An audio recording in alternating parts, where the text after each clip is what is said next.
buy this because you want it, not because you need it, to be transparent and really take them off guard for being a salesman. And the evolution that you watch how people build cars, I always look at it and it's like, okay, again, let's talk about what your use case is on this, because there's that 12-month hype phase where everybody wants every option and they're paying all the money for every single option. That's cool. But when that wears off, you have to understand the market normalizes. And that's kind of where we're at right now because, again, we've sold 25 to 40,000 of these things. So Z06, I tell everybody, these are depreciating assets. You buy this because you want it, not because you need it, to be transparent and really take them off guard for being a salesman. So you do have a lot of guys that are going to do the step up, right? Those first 2 or 3 years in Stingray, people were getting good money for them a year and a half afterwards. And they were like, hey, I want to put an order in for a Z06. Hey, I'll pay sticker. I'll do this.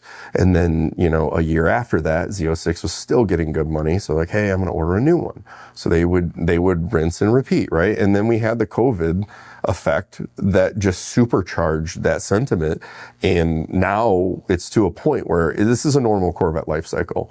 In typical cars, we're not putting the miles on these. So what ends up happening is in the used car market now, we have this really, really good opportunity where you can go find a Stingray for 50, 60 grand. And I'd started thinking about it. I'm like, okay, I'm going to go to the track. Maybe I go spend 65 grand and maybe I do some wheels and tires and dampers. Maybe I put some new brakes on it. I mean, you guys know aftermarket's what, a $16 billion industry.